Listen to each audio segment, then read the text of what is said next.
ॐ अज्ञानतिमिरन्धस्य ज्ञानाञ्जनशलाखया चक्षुरुन्मिलितं येन तस्मै श्रीगुरुवे नमः। नमो ॐ विष्णुपदाय कृष्णप्रेष्ठाय भूतले श्रीमते भक्तिवेदान्तस्वामिनिति नामिने।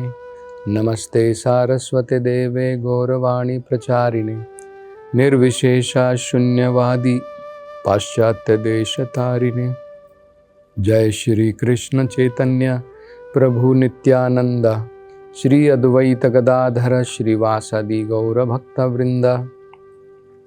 हरे कृष्णा कृष्ण कृष्णा हरे हरे, हरे राम राम राम हरे हरे। हरे कृष्णा।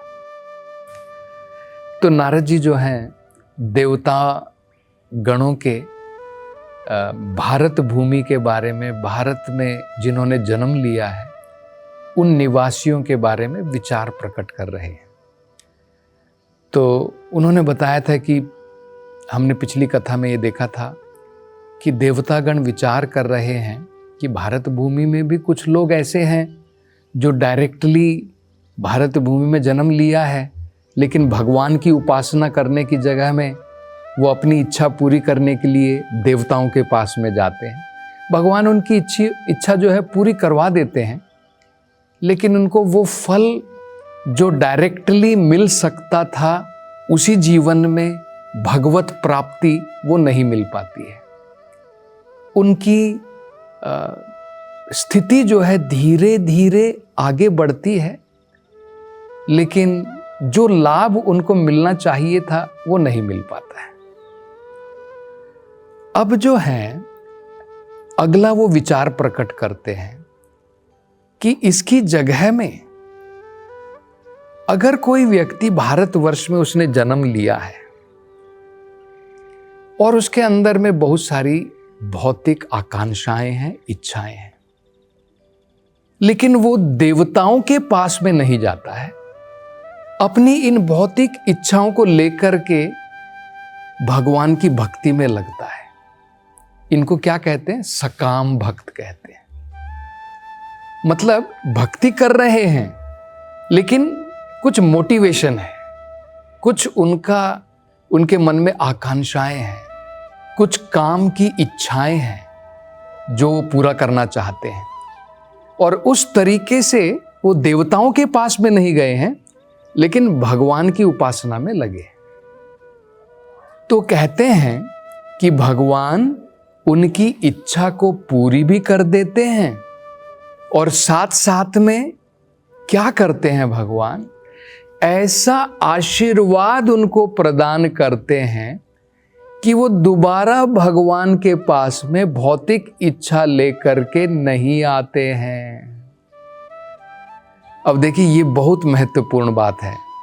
हम देवताओं के पास में अपनी भौतिक इच्छाएं लेकर के जाते हैं, रूपम देहि धनम देहि, हम मतलब अनेकों प्रकार से कुछ ना कुछ मांगते रहते हैं और ये इच्छाएं कभी पूर्ण नहीं होती हैं। अगर ये इच्छा पूरी भी हो जाती है, ये इच्छा हमारे मन से कभी जाती नहीं है, हमारा मन शुद्ध नहीं होता है। लेकिन अगर हम भगवान की उपासना करते हैं इन इच्छाओं को लेकर के भी, तो हमारी वो इच्छा भी पूरी हो जाती है, लेकिन हमारा मन भी पवित्र हो जाता है, शुद्ध हो जाता है। और फिर मन में ये धारणा आ जाती है, ये समझ आ जाती है कि भाई इन भौतिक वस्तुओं के पीछे भागने का कुछ फायदा नहीं है, इन भौतिक चीजों के पीछे भागने का कुछ फायदा नहीं है। मैं तो केवल भगवान की भक्ति में लगना चाहता हूं। मतलब क्या हो गया? पहले सकाम भक्त था, अब अकाम भक्त बन गया। पहले सारी इच्छा लेकर के कि मैं भगवान की उपासना करूंगा, लेकिन अपनी इच्छा पूरी करना चाहता हूं। लेकिन भगवान की कृपा से क्या होगा? उसकी इच्छा भी पूरी हो गई, और इच्छा पूरी होने के बाद में वो भक्त जो है अब शुद्ध हो जाता है। अब उसकी समझ में आ जाता है कि नहीं, अब मैं भगवान से कुछ मांगने के लिए नहीं जाऊंगा। हम ये भौतिक संसार में भी देख सकते हैं। देखिए, आप सोचिए, अगर आप माँ बाप हैं, आपका बेटा या आपकी संतान जो है आपसे हमेशा कुछ ना कुछ मांगते रहते, पिताजी मुझे ये दे दो, वो दे दो। पहली बात तो ये है कि पिताजी से मांगने की जरूरत नहीं है। माता पिता हमारी जरूरतें समझते हैं, बिना मांगे हमें देते हैं। लेकिन सारी जिंदगी हम लोग मांगते रहते, ये दे दो, वो दे दो, मुझे मोटरसाइकिल दिला दो, मुझे साइकिल दिला दो। लेकिन जब बच्चा मैच्योर हो जाता है, समझदार हो जाता है, तो कहता है पिताजी मैंने बस बहुत मांग लिया अब आपसे, अब आप बैठो, अब मैं आपसे कुछ नहीं मांगता हूं, अब मैं आपकी निष्काम सेवा करना चाहता हूं। अब बच्चा जो है समझदार हो जाता है। ठीक इसी प्रकार भक्ति में भी जब हम परिपक्व हो जाते हैं, तब हम सकाम भक्त से अकाम भक्त बन जाते हैं। सकाम भक्त तो एक व्यापार हो गया, भगवान मैं आपकी उपासना करूंगा, आप बदले में मुझे कुछ दे दो। ये सकाम होता है, व्यापारी की भांति होता है, लेन देन होता है, मैं कुछ दे रहा हूं, आप कुछ वापस दो। अकाम भक्ति क्या होती है? भगवान मैं केवल सेवा करूंगा, मुझे कुछ नहीं चाहिए। ये अकाम भक्ति होती है। इसके द्वारा भगवान अत्यंत संतुष्ट होते हैं। तो ये हम उदाहरण देख सकते हैं। देखिए, ऐसे बहुत सारे उदाहरण हैं। इसलिए ही तो भागवतम में ये कहा गया है कि भाई तुम्हारे अंदर में अगर बहुत सारी इच्छा भी है, तुम्हारे अंदर में मोक्ष की इच्छा है, या फिर तुम्हारे अंदर में कोई इच्छा नहीं है, फिर भी तुम भगवान की भक्ति में लगो दृढ़ता के साथ में। ये कहा है, अकामो सर्व कामो वा मोक्ष काम उदार दी। चाहे तुम अकामी हो, कोई इच्छा नहीं है, केवल भगवान को संतुष्ट करना चाहते हो, सर्व कामो वा, या फिर बहुत सारी इच्छाएं हैं, या फिर मोक्ष काम, नहीं मुझे ये सारी इच्छाएं नहीं है, मुक्ति प्राप्त करना चाहता हूं। तीव्रेन भक्ति योगेन, भगवान की भक्ति योग के द्वारा तीव्रता, बड़ी ही दृढ़ता के साथ में, यजेत पुरुषम परम, परम पुरुष भगवान कृष्ण, उनकी उपासना करनी चाहिए।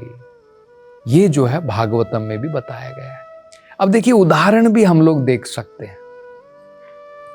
उदाहरण के तौर पर ध्रुवा एक बालक के रूप में जब अपने घर से निकले थे, कुछ भौतिक इच्छा लेकर के निकले थे।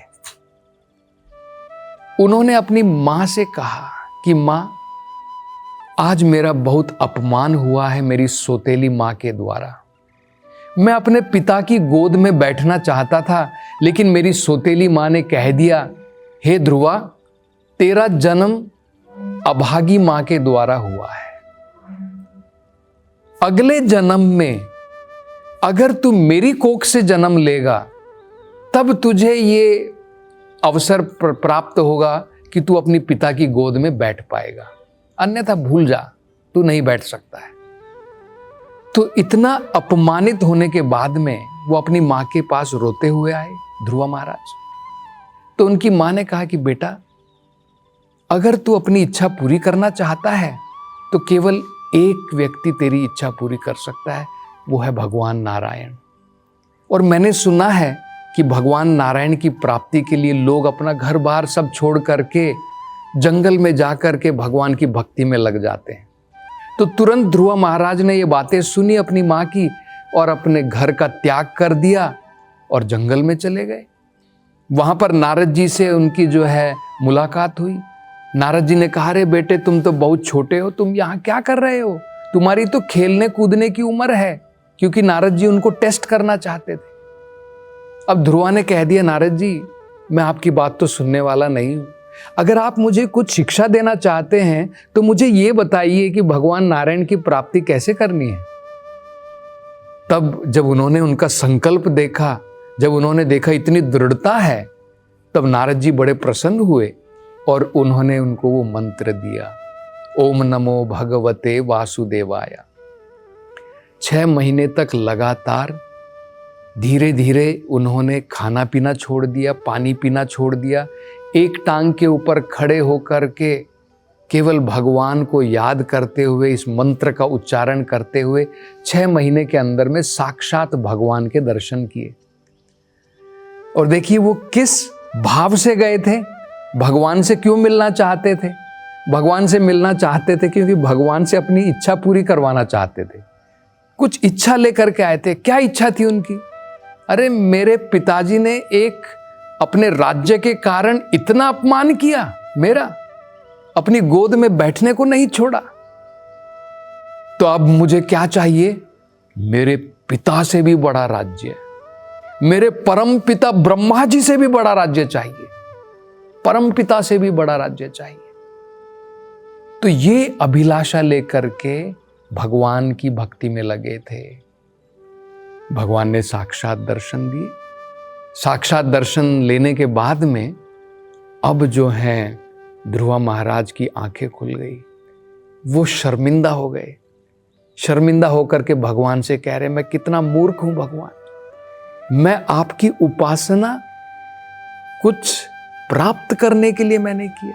देखिए उनके शब्द कितने सुंदर हैं। वो कहते हैं, स्थानाभिलाषी तपसी स्थितो हम त्वां प्राप्तवान देव मुनिंद्र गुह्यम काचन विचिन्वन अपि दिव्य रत्नम स्वामिन कृतार्थोस्मि वरम न याचे। वो कह रहे हैं कि हे भगवान, स्थाना अभिलाषी, किसी स्थान की अभिलाषा करके तपसी स्थितो हम, मैंने बहुत घोर तपस्या की। अब कह रहे हैं त्वाम प्राप्तवान, लेकिन आपकी प्राप्ति के बाद में, अब मैंने आपके दर्शन कर लिए साक्षात। त्वाम प्राप्तवान देव मुनिंद्र गुह्यम, आपको प्राप्त करना बहुत कठिन है, बहुत मुश्किल है, लेकिन मैंने आपको प्राप्त कर लिया है। योगी गण आपको प्राप्त करने के लिए कितने जन्म बिता देते हैं, मैंने आपको प्राप्त करने की कोशिश नहीं की। आपसे प्राप्ति के बाद में मुझे क्या चाहिए था? काचन विचिन्वन, मैं आपसे कुछ कांच के टुकड़े मांगना चाहता था। अपि दिव्य रत्नम, लेकिन मुझे क्या प्राप्ति हो गई है? दिव्य रत्न की प्राप्ति हो गई। अरे हमें सोचना चाहिए, आप कांच के टुकड़ों के पीछे भाग रहे हैं और आपको दिव्य रत्न मिल जाए, आप तो बड़े भाग्यशाली हैं। तो वही वो कह रहे हैं, कितना मूर्ख था मैं, कांच के टुकड़ों के पीछे भाग रहा था, अब तो मुझे दिव्य रत्न मिल गया है। अब देखिए वो क्या कह रहे हैं, स्वामिन कृतार्थोस्मि वरम न याचे। हे भगवान, हे स्वामी, मैं पूर्ण रूप से संतुष्ट हो गया हूं, वरम न याचे, अब मुझे कोई वर की जरूरत नहीं है, मुझे कुछ नहीं चाहिए भगवान। मैं आया था स्थान की अभिलाषा से, लेकिन आपके दर्शन से मुझे लग रहा है कि मुझे तो हीरे मिल गए हैं, अब मुझे और कुछ नहीं चाहिए, पूर्ण रूप से मैं संतुष्ट हो गया हूं। लेकिन भगवान फिर भी इतने दयालु हैं, भगवान ने ध्रुव को ध्रुव लोक प्रदान कर दिया। स्वयं भगवान वहां पर हमेशा रहते हैं ध्रुव लोक में। ये भगवान की करुणा है। और भगवान ने उनका मन भी शुद्ध कर दिया। अब उनके मन में उस प्रकार की आकांक्षाएं नहीं आ रही। वो कहते हैं कि भगवान मुझे तो कुछ नहीं चाहिए, केवल मैं आपकी भक्ति में लगना चाहता हूं। ये एक बड़ा सुंदर, देखिए भगवान क्या करते हैं, इसका वर्णन चैतन्य चरितामृत में किया, वो बंगाली में दिया है, लेकिन बड़ा सुंदर अर्थ है। देखिए भगवान क्या विचार करते हैं, जब कोई भक्त कुछ आकांक्षा लेकर के भगवान के पास में जाता है, भगवान के क्या विचार होते हैं। यदि करे कृष्णेर भजना, अगर कोई व्यक्ति कृष्ण का भजन कर रहा है,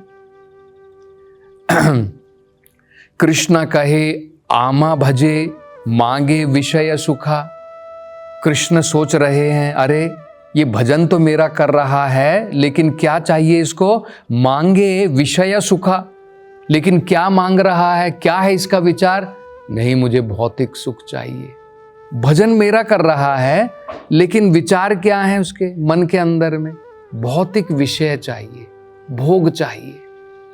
तो भगवान क्या सोचते हैं, देखिए, अमृत छाड़ी विषा मांगी। ये कितना मूर्ख है, अमृत को छोड़ करके विष मांग रहा है, पॉइजन चाहिए इसको। ये इंद्रियों का भोग क्या है? पॉइजन तो है। तो भगवान का यही विचार है, अमृत छाड़ी, अमृत को छोड़ करके विष मांग रहा है, विषा मांगी, यही बड़ा मूर्खा, ये तो बड़ा मूर्ख है। आमी विघ्ना, लेकिन मैं तो मूर्ख नहीं हूं, मैं तो पूर्ण ज्ञानी हूं।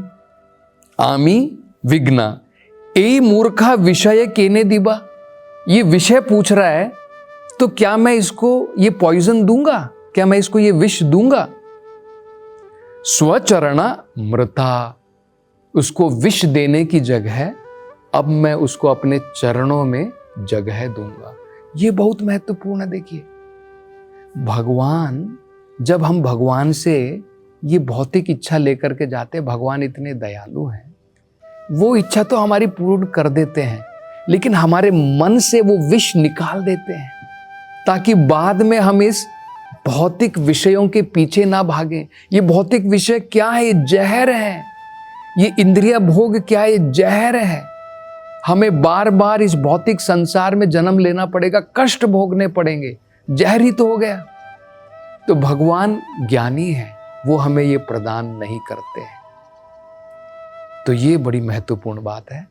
लेकिन ये देवतागण कह रहे, लेकिन भगवान आप इतने दयालु हैं, ये आपके चरणों की छाया लेने के लिए नहीं आया था, ये तो अपनी इच्छा पूरी करने के लिए आया था, लेकिन ना चाहते हुए भी आप फिर भी उसको अपने चरणों की छाया प्रदान कर देते हैं, आप उसको अकाम भक्ति प्रदान कर देते हैं।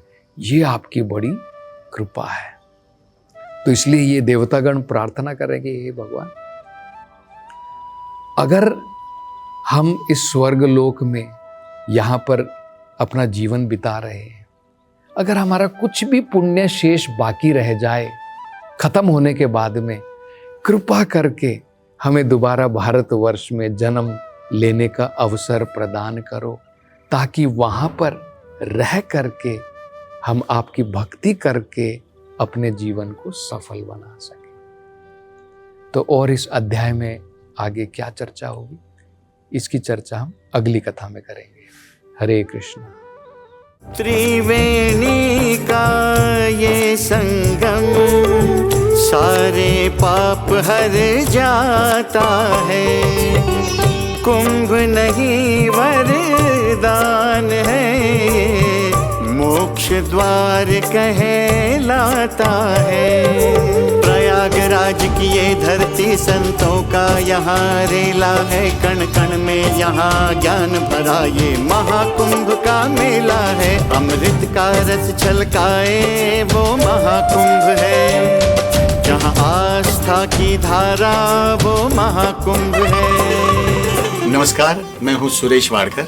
पवित्र त्रिवेणी संगम पर महाकुंभ मेला एक स्वर्णिम अवसर लेकर आया है, लेकिन हर कोई प्रयागराज नहीं पहुंच पाता। ऐसे भक्तों के लिए वृंदावन चंद्रोदय मंदिर एक विशेष मानसी स्नान और हवन सेवा का आयोजन कर रहा है। चलो साथ मिलकर इस स्वर्णिम अवसर का लाभ उठाएं, महाकुंभ में भाग लेने के साथ साथ चंद्रोदय मंदिर बनाएं। हरे कृष्ण।